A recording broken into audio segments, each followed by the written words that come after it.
Good morning, good morning, good morning. Welcome back to Crypto Warehouse. I am Mike. Today's the 7th of December. It's 11 a.m. We are still in the midst of the pre-bull market push up, although Bitcoin has come down just a tad in the last hour or so. We have a busy show for you today.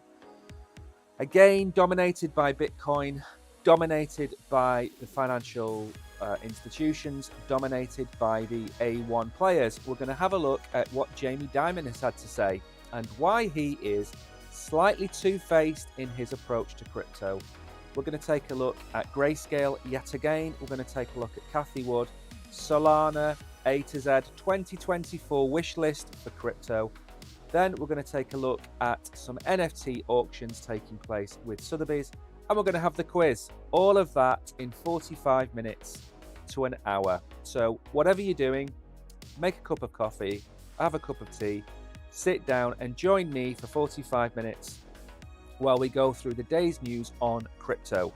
Now, before we go any further, for those of you watching on an exchange, we will do a crypto airdrop. That will be at 20 past 11. So in 20 minutes time, we will drop the red envelope for those of you watching. So make sure to give a shout out in chat. Let me know what you're doing, where you're watching from, what you're up to, and whether it's wet or windy where you are, because we have been drenched here for the last 3 days and I've finally seen the blue sky today. So there is some hope that we might see blue skies for Bitcoin following this slight reversal. So before we get into any of the news, let's go and have a quick look at the markets as we always do. Bitcoin is down 43,416, only down 1% in the last 24 hours. Ethereum is still at 2240, very decent. BNB is down a little bit. Total market is, we've almost doubled from where we were in May and June. We're at just under $1.6 trillion. The volume is very healthy again, over 70 billion in volume. Bitcoin dominance though, look at that, just under 54%. Where do you think Bitcoin dominance could possibly go in the next 3 to 4 months? Could we see 60%? Is that too much of an ask? Are we going to get to 55%? Remember, Bitcoin dominance is the total percentage of Bitcoin of the entire crypto market. So at present, Bitcoin sits at just under 850 billion of a $1.6 trillion crypto market cap. So it's just over half for those of you that are new to crypto. Ethereum was doing surprisingly well. It was pushing towards 20%. It's fallen way back. We're down at 16.9%. That's at 270 billion. Let's have a look at what has done well over the last 24 hours. Helium, we're going to be talking about today. Helium switched its blockchain and has moved to Solana. We're going to take a look at that. Ardinals is up a bit. I was going to cover Beam today. Beam has gone into a collaboration with, I believe, Illuminum, I think, or no, Immutable X. So Beam and Immutable X have signed a partnership. That probably explains the pump there. eCash is up. Aave is having a great run, and a few others are all doing reasonably okay. I'm not expecting to see too many losers today. C, Theta, Thor, Blur, Render, not too many double-digit losers today, as you'd expect. So that's how the markets look. So what we're going to look at now, a couple of things to do with Jamie Dimon. Number one, we're going to have a look at the article where it was incredulous to watch. He suggested that if he was in charge, or if he was the president, he was in charge of the government, he would have shut down Bitcoin and crypto. He said those very words. So we're going to take a look at that, and then, as fair is fair, we're going to take a look at JP Morgan's history. Let's see if they've committed any criminal acts in their past. And then, of course, we will have a quick look at the price of Bitcoin, because we are down just a tad. So let's, first of all, let me take you through what he said. So crypto is for criminals. JP Morgan has been fined 39 billion and has its own token. We're going to go and look at those fines in a minute. JP Morgan has been accused of hypocrisy after his remarks to the US Senate. Does it actually have his comment here? It does.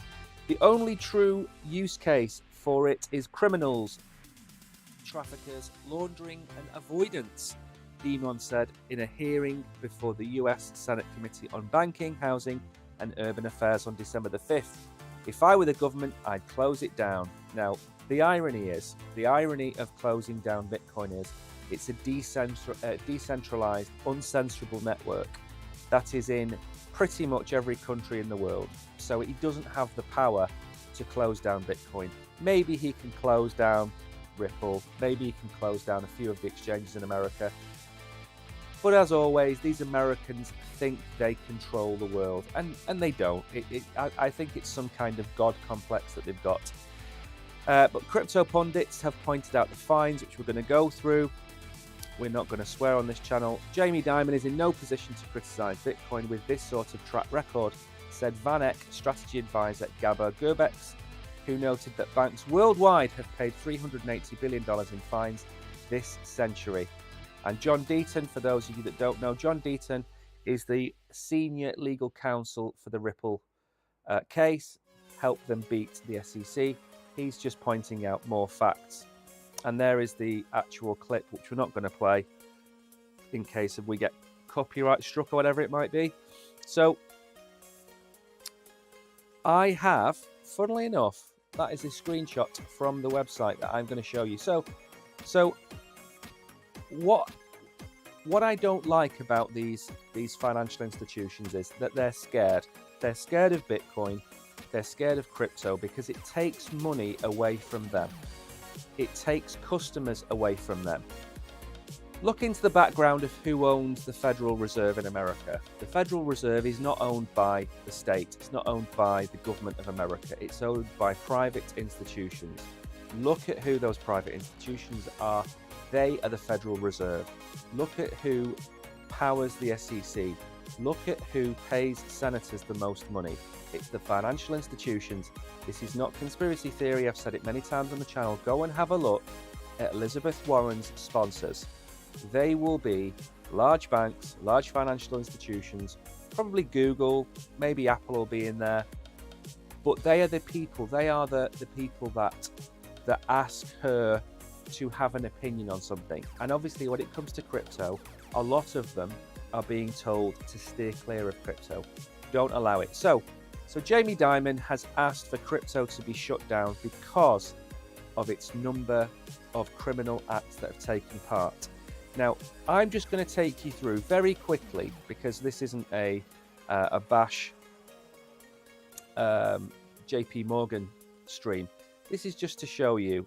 Now, if I try and make it big enough for you to see on the screen. So, if we go back over, I think this is over the last 20 years, maybe.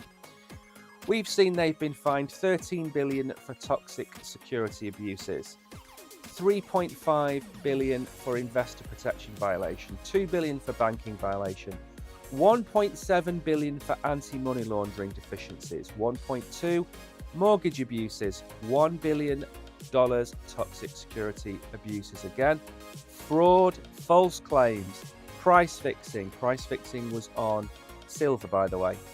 Anti-money laundering, price fixing, banking violation, banking violation, banking violation. I could go on and on and on. This is only JP Morgan. This is not the entire banking industry. So for Jamie Dimon to turn around and say that crypto is all about criminals and criminal activity, when his own bank has paid $36 billion in fines, it's absolutely outrageous what he has said, and he needs to be pulled up about it, because it's slander, it's spoken defamation of character, if you like, about all financial institutions. He's talking about crypto. He's grouping together Bitcoin and Ethereum and Ripple and Cardano and Solana. He's grouping them together with the hackers from North Korea. He's grouping them together with the fractions of transactions which go through to other places which I'm not going to mention on the channel. So he's grouping them all together and saying it should all be banned. Now, what is the number one way of carrying out the transfer of funds for criminal activities in the world? It is the US dollar. The US dollar is what people use to commit the most crime. So are we saying that we should ban the US dollar because the majority of crime goes through it? Look at the fraction of transactions in US dollars. Look at the fraction of transactions in crypto, and you will see he is talking absolute nonsense. So Jamie Dimon, personally, if I was a shareholder of JP Morgan, I would be looking at Jamie Dimon and wondering whether I should replace him or not, because what he's doing is damaging the next big up-and-coming financial market, and he's making himself look stupid. JP Morgan have their own blockchain. JP Morgan are going to have ETFs on offer. Is he trying to push the price down so they can get Bitcoin at a cheaper price? Possibly, who knows? Now, we're going to move on very quickly to look at the charts. Again, we have this chart every day now. I don't want to look at it too often. I'm just going to show you where we are. Now, I've got some price targets. Why will he shut crypto down? So basically, he wants to shut crypto down because it's a threat to the financial institutions. That's why he wants to shut crypto down. If you think about it, if there is, let's say that crypto gets to $10 trillion in assets. Of that 10 trillion, JP Morgan, BlackRock and Vanguard might only take 20 or 30% of that money. So they're not getting all of the pie. If you look at gold ETFs or silver ETFs, whatever it might be, the majority of money is held within the big financial institutions in America. So it's not about shutting it down because they believe what they're saying. They want to shut it down because they want to control it. They want to control the asset class. As I was saying before, JP Morgan have been fined $500 million for fixing the price of silver. Again, these are facts. You can go and look them up. They fixed the price of silver. They colluded with other banks to set the price. Now, that is more fraudulent than anything that has happened to Bitcoin in its history, in its 14-year history. Nothing's come close to what they've done. Look at the subprime mortgage crash in 2008 and 2009, caused by the banks selling you assets which had no value, which you bought, and like a pack of cards, the entire thing came crashing down. Bear Stearns went out of business. The banks saved themselves, the Fed saved themselves, so they want control. It's not about them believing this, it's about control. If you have money in a non-custodial wallet or on a ledger, they cannot control you. They cannot control what you do with it. So that's why they want to get rid of it. Fran, the AEUR case, basically it's a stable coin that was being market manipulated. So what happened was the price was being artificially pushed up and down, and it was shut down or suspended, should I say. And that is what you will see with smaller cap coins is you'll see more price manipulation in those coins than you will in, say, Bitcoin or Ethereum, because they have a small market cap. So you see a lot of price manipulation where the price will be pumped up, then it will be shorted, then the price will drop, then it will be long, then the price will be pumped up. And it's easy for exchanges to see these market moves, these market manipulations, because it will be attached to maybe 10, 20, 30 different wallets. And that's why they get suspended, the trading gets suspended, because the market isn't natural, it's been forced by certain players, and that's what they do. Thank you for the question, by the way. It's been ages since I've been able to see questions in chat. So if you do have questions about anything, so Abe or anyone like that, Fran, feel free to ask questions. I am here to try and answer them as best I can. Let me just very quickly check. Ybaser, welcome to the stream. Trading for a Living 666, welcome to the stream. I'm going to be dropping the red envelope in about 5 minutes time. So if you bear with me, there will be more free crypto on the way. I'm just going to very quickly have a look at the chart. I'm just going to point the same thing out. We were in a channel for a very long time. It was about 4 or 5 weeks. We've passed that now. We are now in a different channel. Now, some of you might notice that we have dropped to 43,264, and you'll see that there is here a gap, and that is a gap in volume. So what? And these lines, by the way, these two blue lines, they were on the charts yesterday. Go back and look at yesterday's stream. So what I said was, we could do something like this. Okay. Now that line for me is about 41,000. Let's call it 41,800. So we could do this over the next few days and come down to 41.8. It's a small correction. It looks big, as I said yesterday. It looks big because from the height of 45,000 to 41,800, it's a 3,200 drop. But that's only a 6% pullback. It's not a lot, really, on the grand scheme of things. What is that move? It's really, I mean, I don't know. It's not that big. But we're in a channel, and that channel is starting to move up, as well as, quite importantly, this is the bull market support band, which we've broken above. And these are moving averages, the average price of Bitcoin. Now, what you're seeing is we're moving up. So at some point, we are going to come down and test the bull market support band. And it is not going to be today or tomorrow. It will probably be in several weeks to a few months' time. And what's going to happen is we are going to have something like this happen. And that bull market support band might do something like this, okay? Because it's following the average price of Bitcoin, and the average price of Bitcoin is going up because the price of Bitcoin is going up. It's pretty straightforward. So, but we will bounce off it at some point and use it as support. Maybe in the next few months, what we will do is we will have some kind of move like this. Then we'll come down. Now, we might come down to here before we move back up. But what will happen is that bull market support band will do this. So we're not going to come down and touch it today. It's at about $32,000 we're at today. By the time we touch it, it could be at $37,000. But we are going to, at some point, we are going to touch that bull market support band. But like I say, I can't see anything that's going to cause it to happen today or tomorrow. So what I'm saying is, in the short term, 41,800 is where I think we could find a bounce. But if we're in this channel and we ignore what I've just said, then we would probably 38,000 would be another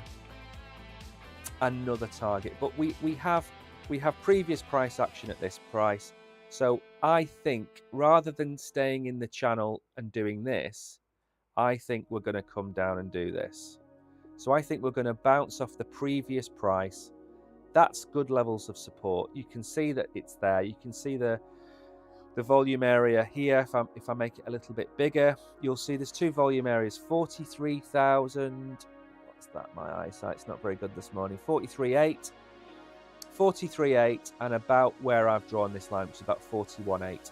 So possibly, I could be wrong. Maybe we do this for a short while. But I don't think we're going to come down too far. I know a lot of people have been expecting a major pullback. It's not on the cards for me yet. I can't see it happening.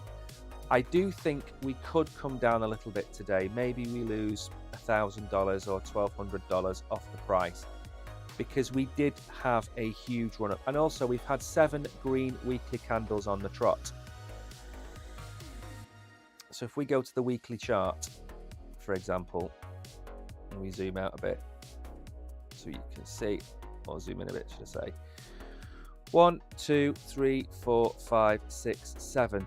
This is the 8th weekly green candle. When you go back, and I'm not going to do it now, but when you go back and look at that, you don't just get 12, 16, 20 weeks of green candles. You do need a pullback. You do need a breather. Remember, it's like walking up a set of stairs. It's not something that should happen in one fell swoop. You do need to have a rest every once in a while. So expect a weekly candle. Maybe, I would say maybe next week we will have a red candle, but that's fine. Remember, the weekly candles, we cannot have. We've gone from 27,150 to 43,150 roughly. So we've gone up $16,000 in 8 weeks. That's $2,000 a week. That is, in my opinion, not sustainable. Anyway, that's enough of Bitcoin. We are going to have a small recovery. I think we're going to have a small pullback. Sorry, not recovery, small pullback. But it's nothing to worry about. So if you do see 41,500, 41,600, don't worry about it. It's going to happen. It's healthy. We can't go up in a straight line. Much as everybody wants to get to $100,000 or $150,000, it's just going to take time. And markets, remember, the bears get exhausted. The bulls get exhausted as well. The bulls need liquidity. The bears need liquidity. The shorts and the longs. The longer we go up like this, the more longs there will be. And that is an opportunity to drop the market and liquidate the longs. And then similarly, when the market starts to come down and people start to short, the price gets pushed back up and all the shorts get liquidated. It's just the way of the world. Now, we are going to have a look at Grayscale in a second, but the first thing I'm going to do before we do that is I am going to drop the red envelopes. So, depending on where you are watching, you are about to get some free crypto. And all you have to do is click on it to claim. There we go. There's one. I'm going to drop one in here now as well. Good morning, anonymous user. Welcome to the stream. Is my prediction going to work? Remember, everybody you watch, whether it be me, whether it be somebody else on YouTube, we are just giving you our, I'd like to say educated opinion, but potentially not that educated. Good morning, Michael. Welcome to the stream. Thank you for joining us. So it's only my opinion. Other people are going to have opinions as well. Ben Cowan will have an opinion. Gareth Soloway will have an opinion. Crypto Lifer will have an opinion. They are way more expert at this than I am. I'm just giving you my general opinion. Right, so I'm just about to drop this crypto over there. And then once I've dropped all the crypto, we will get on with the stream. Remember, wherever you're watching from, smash the like button, hit the follow or subscribe button, and please ask questions. The more questions I get, the more interactive the show becomes, the more I feel like I'm actually in touch with the people watching, rather than just sitting here talking to myself, if that makes any sense. So we're going to move on to talk about Grayscale. We did mention Grayscale yesterday. We're going to mention Grayscale again today. The reason being is that certain topics are becoming more hotter as the weeks go by. Cathie Wood is starting to ramp up her trades.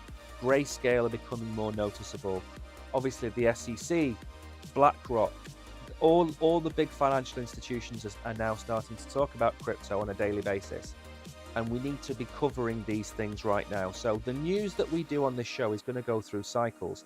I don't know if you remember, but in the summer, there was a lot of meme coins we covered. We've made videos on 3 different airdrops on our other video sharing channel. 3 airdrops that you can claim. I claimed one of them the other week and I got $1,200 for free off that airdrop. So we do cover airdrops, but we are now in the big blue chip financial institution phase, which is where adoption is going to start to come. So I do cover a lot more Grayscale and these kind of things than I will cover maybe Bonk or Snek or Dino or all the altcoins or the meme coins, whatever you want to cover. So I am going to be covering more of this before Christmas. And then probably towards the end of next year, we're going to switch focus and start to look at altcoins more, Ethereum, Cardano, XRP, because that's where the price action should be towards the end of next year, because Bitcoin is going to go on a tear. There will be delay. Bitcoin will probably hit 55 to 60% dominance. The alts will lag. Bitcoin will have a breather, the foot will come off the gas, and then the alts will pick up, and we will follow the alts up, and we'll give you our educated guesses on where we think the alts are going to go. So that's what we're going to try and do, and that's kind of a way we do things. We follow the news. The point of this is to try and give you up-to-date information, not to shill you a coin or tell you something that we're going to buy. It's to tell you what's happening, and I give you an overall impression as well of what's happening. Remember, when we started this 18 months ago, we were not talking about the caliber of financial institutions that we're talking about today. You know, back at the start of last year, we weren't talking about anything other than maybe BlackRock and BlackRock and some other institutions were going to get together to try and, you know, look at crypto and things like that. And now we're sitting here, maybe 4 or 5 weeks away from 12 different Bitcoin ETFs. The market's moved a long way in 18 months. And it will move a long way in another 18 months. Another 18 months, we're likely to have multiple ETFs, multiple ways to buy crypto, multiple new projects coming on board. So the market will move a lot quicker because it's such a new developing industry. Now, Grayscale is a trust that holds an awful lot of Bitcoin. And as I said yesterday, it holds 2.5% of the total supply of Ethereum, which I think is just under 3 million Ethereum. So when they speak, it's good to listen to them. So the CEO, Michael Sonnenschein, believes that market participants' negotiations with the SEC about launching the Bitcoin ETF in the US are proceeding according to an optimistic scenario. We won against the SEC, vacated that denial order of GBTC to uplist as a spot Bitcoin ETF. I think since that time, the macro environment, because Bitcoin means different things to different folks, you have seen some investors looking to Bitcoin, flocking to gold in a rising rate environment as an inflation hedge for their portfolios, he has said. Remember, one of the things we want is we want Bitcoin to become an inflation hedge. We want Bitcoin to be bought as a hedge against inflation. At the minute, it is seen as a risk-on asset. It's seen as a risky asset. The market cap's too low. It's a new product. There aren't enough financial institutions offering it. But at some point, the chances are that Bitcoin is going to replace gold as the inflation hedge part of your portfolio. That was the entire point of Satoshi's Bitcoin revolution. He wanted something that was an inflation hedge. Why is it an inflation hedge? Because it has a scarce supply. Every 4 years, the amount of it being produced is halved. So over time, it becomes scarcer and scarcer. And the more people that use it, the scarcer it will become. And I've been saying now for about 3 or 4 years, we need to stop talking about Bitcoin in terms of Bitcoin, and we need to start talking about it in terms of Satoshis. So when you go into a shop and you want to go and buy a new laptop, you don't want him to say to you, it's 0.1 Bitcoin. Number one, that's a very expensive laptop. But you don't want him to say it's 0.1 Bitcoin. It's not something that people can use on a daily basis. You want to go in and you want him to tell you that it's 200,000 Satoshis. So when the terminology changes from Bitcoin to Satoshis, then I think we really have made it. Because that's the key for me. If I go and buy a coffee, I want to be told how much it is in Satoshis, 3,000 Satoshis, 5,000, whatever it might be. That's how I want to trade in Bitcoin, not as a fraction, because new people that come to crypto don't understand it. They think they've got to buy one whole Bitcoin. You know, they want to go, and to buy one whole Bitcoin today is $43,000. they don't know that they can buy fractions. So what people should be saying to them is, go and buy 10,000 Satoshis a week, or go and buy 50,000 Satoshis a week, or whatever you can afford, $10 of Bitcoin. That's what people need to understand, because it's not quite like shares. Shares, a lot of companies, you have to buy whole shares, you can't buy fractions of shares. That's how people see Bitcoin, and Ethereum for that matter. People think they have to buy $2,200 worth of Ethereum when they don't. They can buy 0.1, they can buy 0.01 of an Ethereum, but they don't know that. That's why we need the education. And when it comes to Bitcoin, when it comes to this kind of adoption that we're looking at, what's key here is Bitcoin will eventually become the hedge against inflation. That's what we want to see. Inflation is going to be anywhere between 2% in the good days and 10% in the bad days.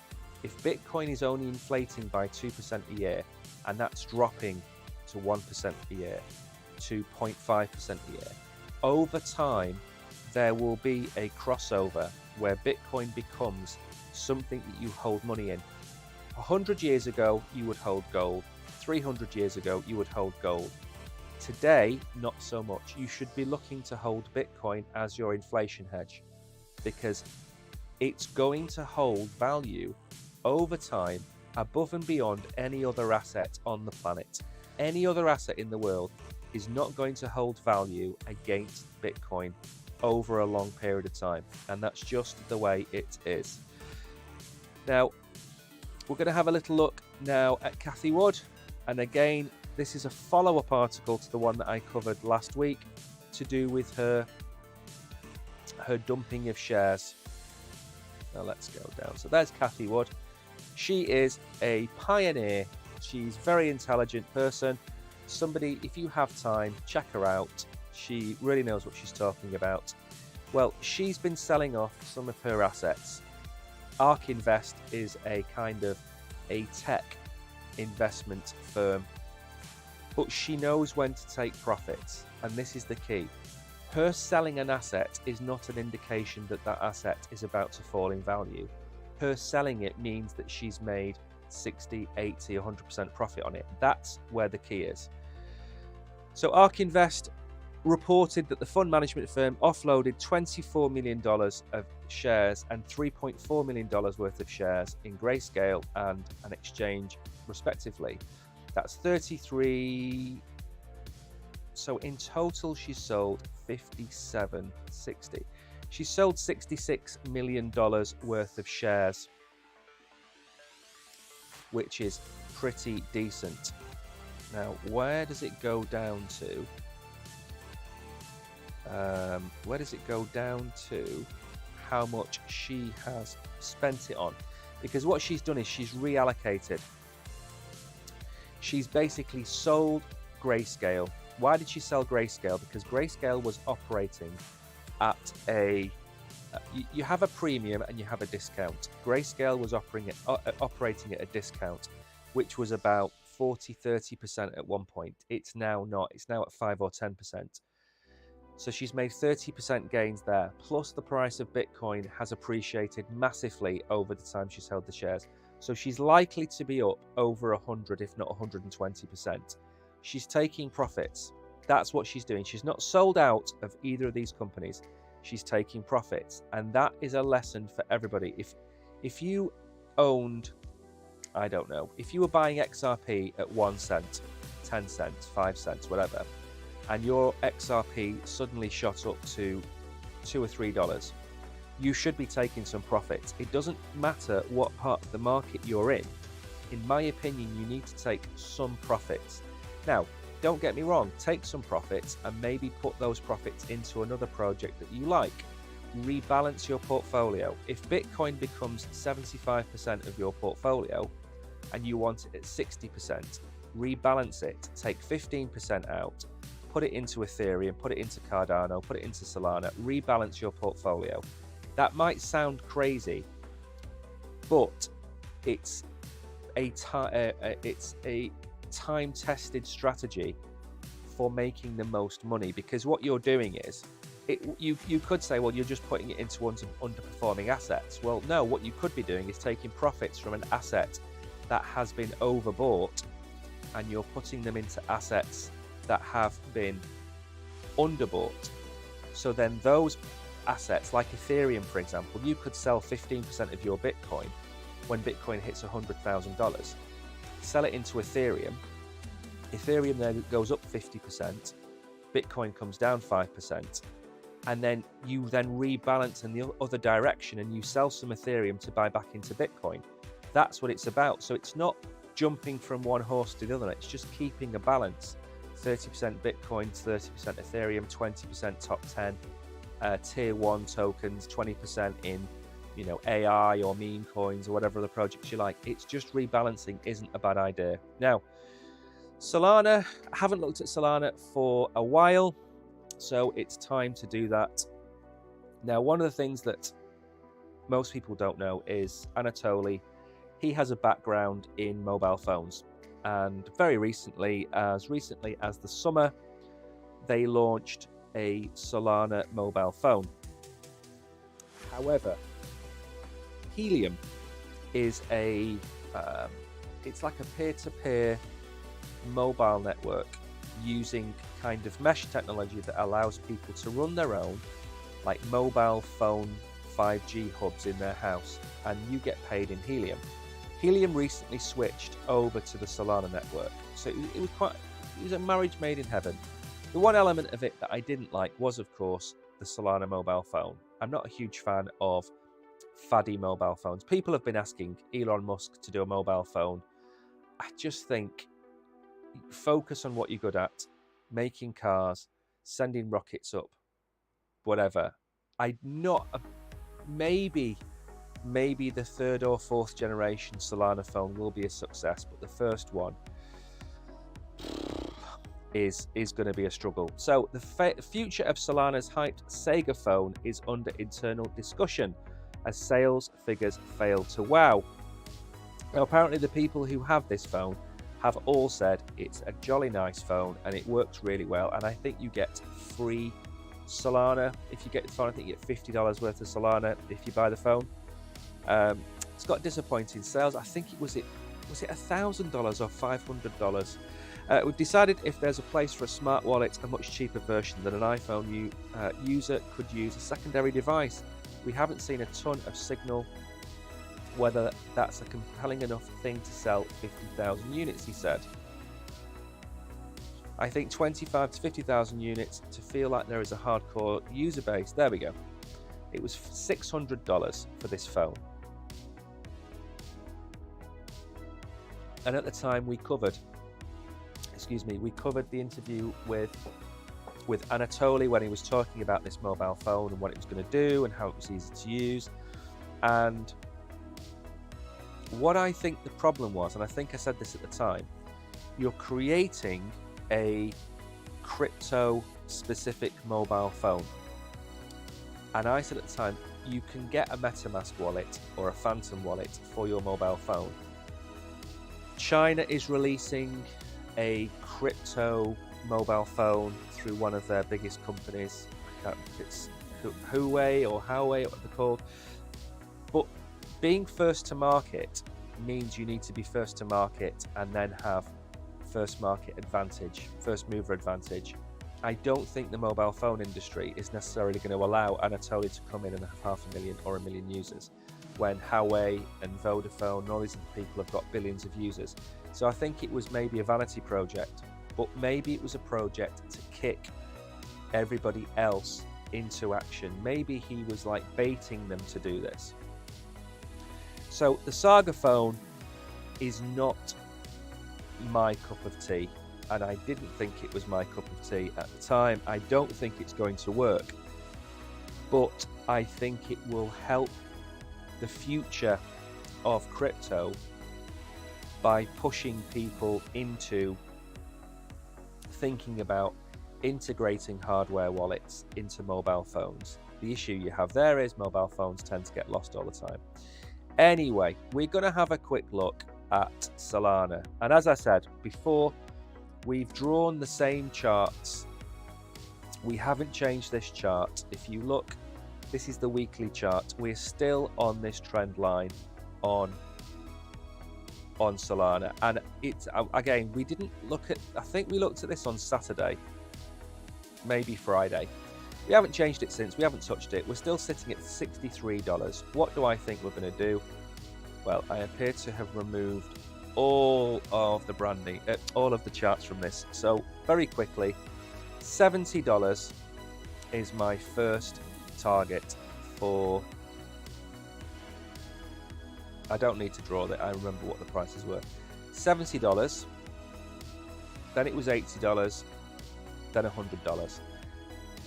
Don't forget the psychological barriers that we have here are as important as any fib level, as any price action down here. If we highlight this, so just remember that fib levels, trend lines, all of those things, they're all great, but they don't necessarily mean anything if the macro environment goes south and goes badly.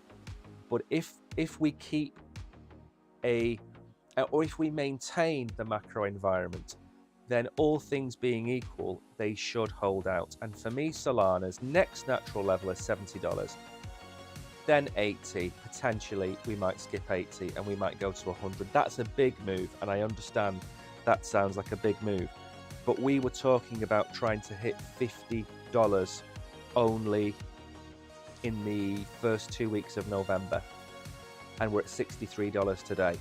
So the price can move very quickly. We could be at $70 tomorrow. We could be at $70 on Monday. If Bitcoin has a pump, or more likely, if Bitcoin holds the price it's at now, alts will catch up. And I think that's what's important, is don't just look at one thing. Try and take everything into account. Don't confuse yourself, obviously, but try and take multiple things into account. If Bitcoin has a breather right now, the alts will pump. If Bitcoin has a pump, the alts will probably follow in a much slower fashion. So if Bitcoin doesn't move for the next week, we could do this, and the price could go up like that.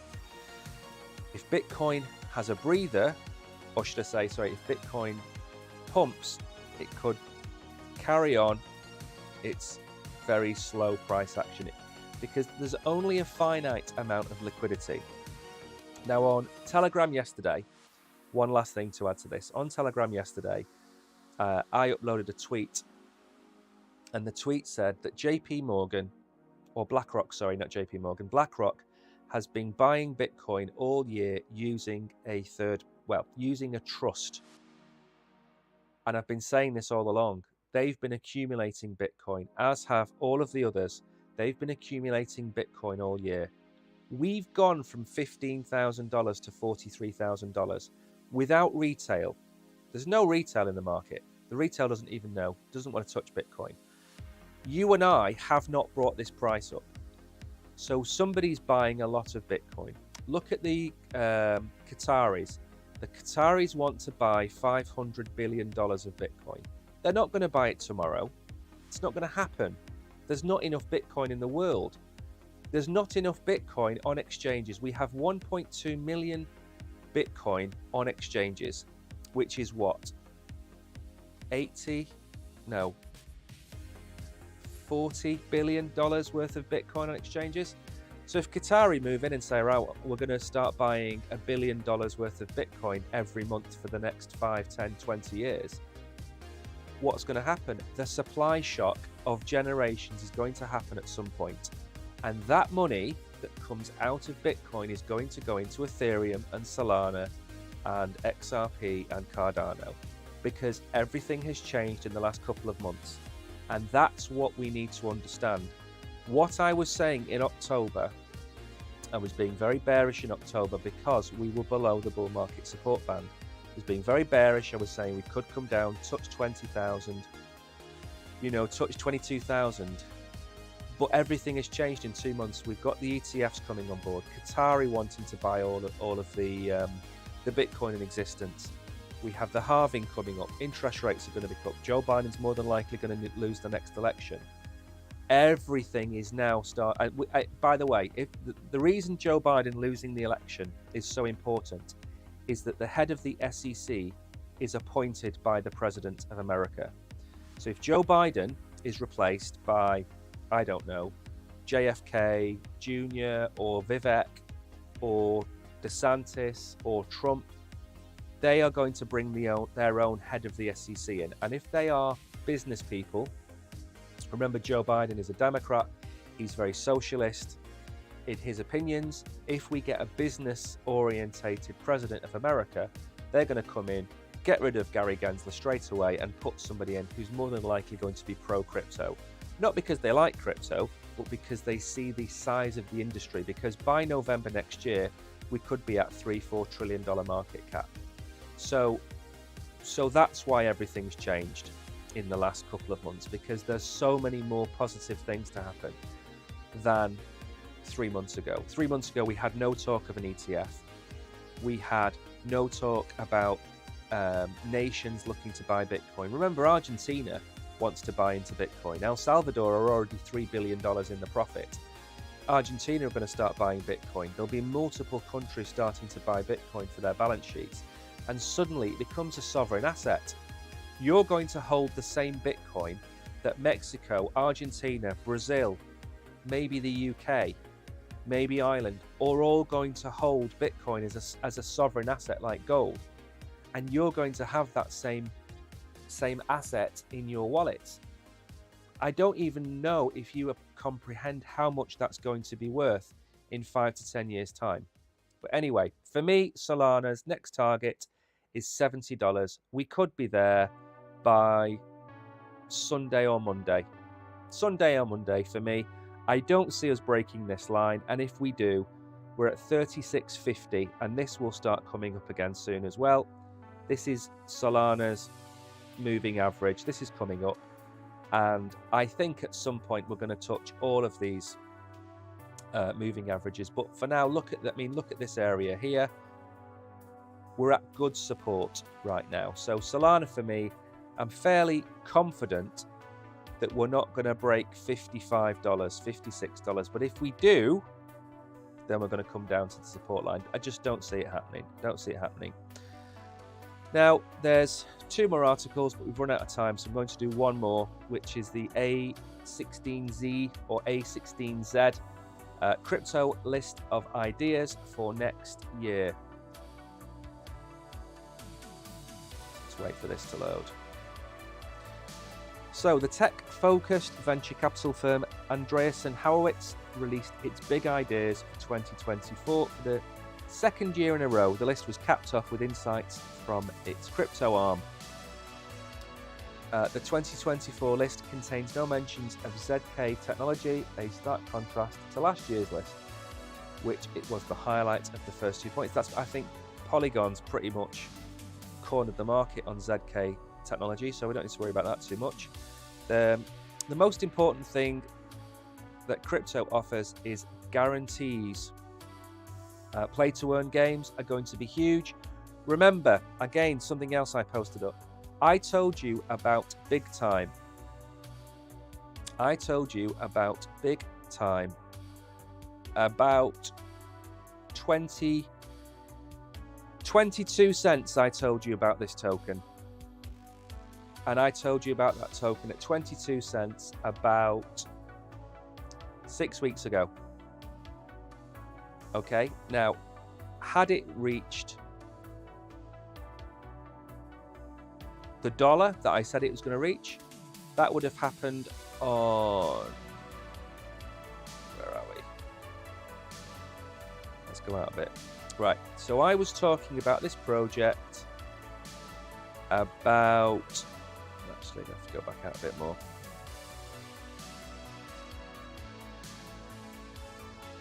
Anyway, I think I was talking about the project about here, about this price here. Okay, these play to earn tokens, irrespective of what you think about the market cap, my target for Big Time was $2, and I told you about it at 23 cents. So you'd have potentially Even if you'd have sold it at $1, you'd have 4x'd. But that's not because I'm a genius, it's because play to earn is going to be massive. Star Atlas token is going to be absolutely ginormous. WAGMI is going to be big. Gods Unchained, or whatever that one's called, is going to be big. All play to earn games are going to have their time in the sunshine. I'm not going to tell you which ones to buy, that's not my job. But I'm going to tell you play to earn tokens next year are going to absolutely fly, because we're going to see more and more games coming out. There are some really good games at the minute. If you look at Earth from Another Sun, for example, very good game. Shrapnel, very good game. Go and have a look at the play to earn assets that are being sold on your exchange that you're on at the minute. Maybe go and say to yourself, right, this is what I say on nearly everything. If you have a fairly big portfolio, let's say $10,000 in your portfolio, allocate $100 to AI tokens, for example. Allocate $100 to play to earn tokens. Allocate $100 to metaverse tokens, but do it into industries that you like. Like I was saying before about, buy things that you use and understand. So if you are big into gaming, go and get play to earn tokens. If you love technology and AI, go and buy AI tokens.